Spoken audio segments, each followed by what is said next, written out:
ternyata kliennya tipe-tipenya kayak gini semua, ya, termasuk ini, ya, yang kemarin malah sempat masih ngomong lah, udah deh kamu nggak usah ngomong terpidana kamu, udah selesai kamu, nggak pernah ada Twitter itu. Jadi dia terima dari siapa itu informasi itu, konyol banget ya, udah informasi yang bohong, dia tambah kebohongannya dengan dia mengatakan kalau saya pernah kemudian diperiksa di tim cyber. Tim cyber apa pernah meriksa?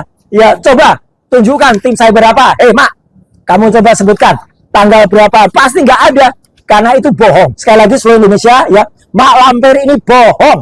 Ya, bohong kalau saya punya akun Twitter yang pernah diperiksa oleh tim cyber Polda Metro dan saya dipanggil, apalagi dikatakan saya minta maaf. Ngawur banget ya. Gitu, Mak Lampir memang tukang bohong. Jadi seluruh Indonesia supaya tahu ya, ini Mak Lampir ini tukang bohong, bikin sayembara. Kemudian dia salah lagi. Terus ketika mengatakan, iya, Roy Suryo itu kan ikut serta di dalam kok bisa dia dalam tim perumus undang-undang. Nih baca. Dan kamu salah sekali lagi. Ya, Mak Lampir sekali lagi kamu salah. Kamu mengatakan itu kan Roy Suryo keterlibatan kan menteri. Undang-undang informasi transaksi elektronik tahun berapa, Nek? Mak, ya, Undang-Undang ITE itu tahun 2008, itu nomor 11. Berarti kamu tuh nggak pernah baca undang-undang. Makanya di depan Mas Gafur Sangaji kamu keok, apalagi di depan Pak Komjen Ugroseno yang nggak bisa ngomong apa-apa, karena kamu tuh nggak ngerti undang-undang. Udah ada, putus aja. Gitu masih mau jadi lawyer, ya parah memang. Pengetahuannya 0,0 ya, pengetahuannya 0,0 ya, jadi parah banget ya gitu. Kenapa? Karena kamu mengatakan saya pada saat menjadi menteri.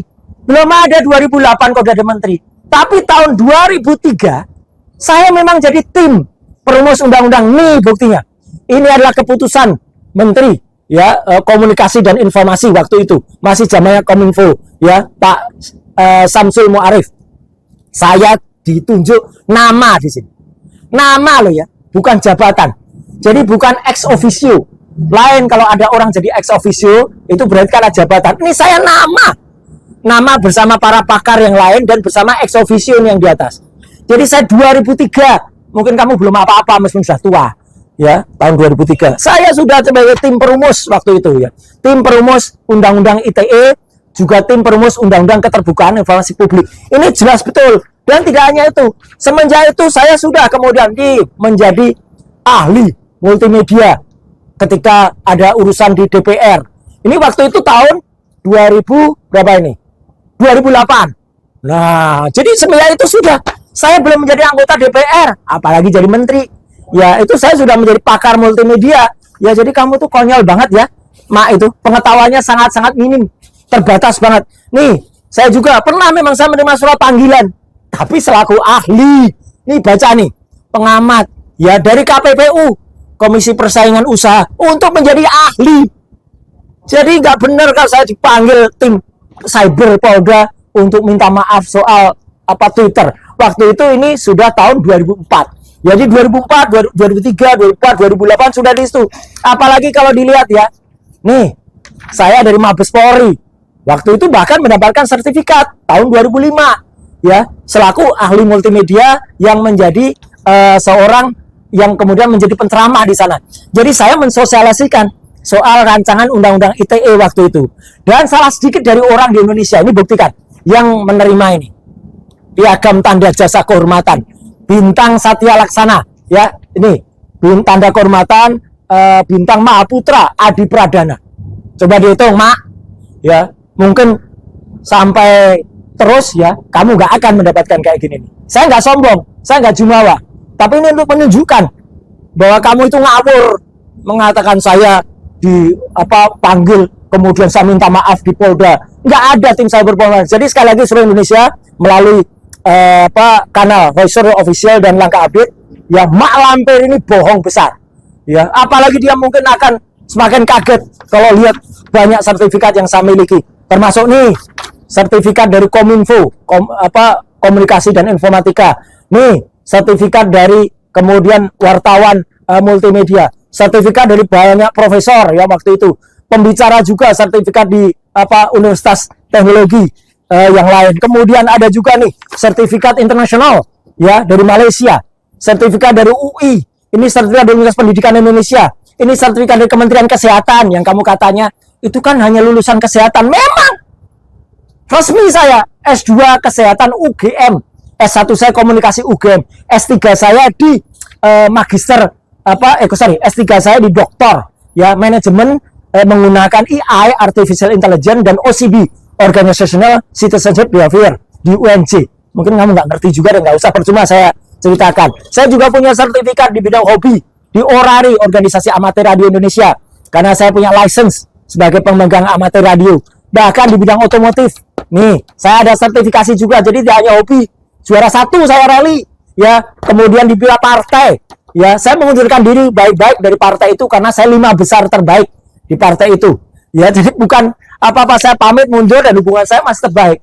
Jadi teman-teman semua, sekali lagi saya ingin menegaskan, orang ini ya, sama sekali udah parah ya, sudah mengajak judi 10 juta, kemudian bohong soal saya punya akun Twitter yang kemudian diperiksa oleh tim cyber, ya ngawur banget.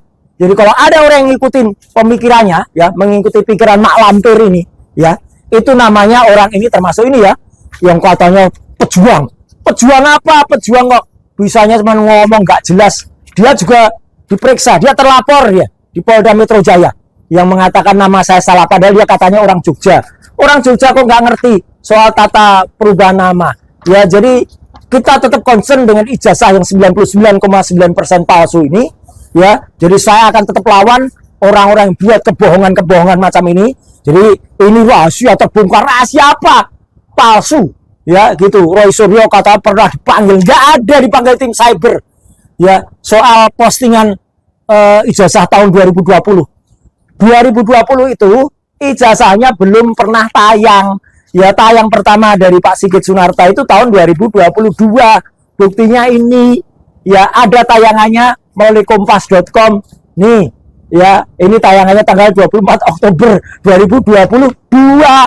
Jadi ketika orang merekayasa tahun 2020, lah itu boncos yang merekayasa, bohong yang merekayasa. Maka kita ketawakin saja, ya, dan di tengah-tengah perayaan Idul Adha ini, ya udah kita nikmati saja suasana perayaan Idul Kurban hari ini, dan mungkin dia ingin juga ikut berkorban, ya kalau ikut berkorban boleh, ya, tapi ikut dikorbankan. Nah itulah. Jadi janganlah ya, jangan bikin isu, jangan bikin hoak, apalagi bohong ya, naik lampir ya, gitu. Nggak usah lah, saya nggak perlu sebut nama lah, gitu.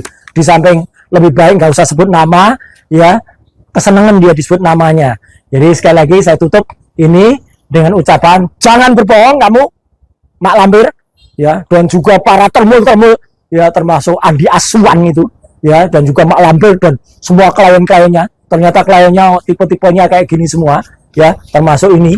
Ya, yang kemarin malah sempat masih ngomong lah, udah deh kamu nggak usah ngomong, terpidana kamu, udah selesai kamu. Dan di ujung ya, at last but not least, sekali lagi selamat Hari Raya Idul Adha.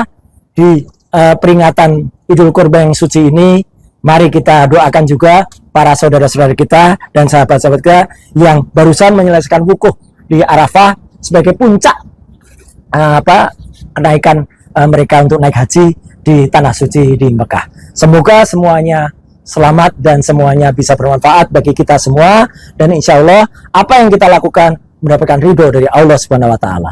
Sekian, terima kasih. Wassalamualaikum warahmatullahi wabarakatuh. Subscribe, share, like, and comment. Subscribe, share, like, and comment. Subscribe, share, like, and comment. Subscribe, share, like, and comment. Subscribe, share, like, and comment.